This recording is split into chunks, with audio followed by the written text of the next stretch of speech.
Portfolio allocation സമയത്ത് വിദ്യാഭ്യാസ വകുപ്പിന് ഈ മന്ത്രിയോ എന്ന ചില പരിഹാസങ്ങൾ, ചില ട്രോളുകളൊക്കെ ഇറങ്ങിയെങ്കിലും ഏൽപ്പിച്ചു കൊടുത്ത വകുപ്പ് താരതമ്യേന വിവാദങ്ങളില്ലാതെ കൈയടക്കത്തോടെ കൊണ്ടുപോകുന്ന മന്ത്രി വി ശിവൻകുട്ടിക്ക് മുൻപ് ഈ തലമുറയ്ക്ക് അധികം അറിയാത്ത മറ്റൊരു ശിവൻകുട്ടിയുണ്ട്. അന്ന് അടിയന്തരാവസ്ഥയുടെ ഭയാനക നാളുകളിൽ നിശ്ചലമായ സംഘടനാ സംവിധാനങ്ങൾ ഉണർന്ന് കേരളമൊട്ടായുള്ള ക്യാമ്പസിൽ SFI തരംഗമായി 78 കാലം. ആ സംഘടനാ പ്രവർത്തന തുടർച്ചയിൽ മെലിഞ്ഞു നീണ്ടൊരു ചപ്പത്തലമുടിക്കാരൻ വിപ്ലവകാരി MG കോളേജിലേക്ക് കയറുന്നുണ്ട്. പേടിയില്ലാത്ത ആർജവും 85-ലാണ്.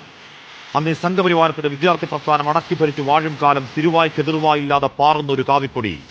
പ്രതിരോധമെങ്കിൽ പ്രതിരോധം, അടിക്ക് തിരിച്ചടിയുന്ന മട്ടിൽ ആ കലാലയത്തിൽ അവന്റെ പ്രസ്ഥാനത്തിന് അടിത്തറയിട്ട് തുടങ്ങിയ രാഷ്ട്രീയമാണ് നേതൃത്വമാണ്. പ്രീ ഡിഗ്രി ബോർഡ് സമരം, ഒരു മാർക്ക് തട്ടി സമരത്തിൽ സെനറ്റ് ചേംബറിലേക്ക് ഇരച്ചു കയറി പോലീസ് ഇഞ്ചപ്പരുവത്തിലാക്കിയതടക്കം ചോര കണ്ട അസംഖ്യം സമരങ്ങളുടെ സമര നേതാവാണ്.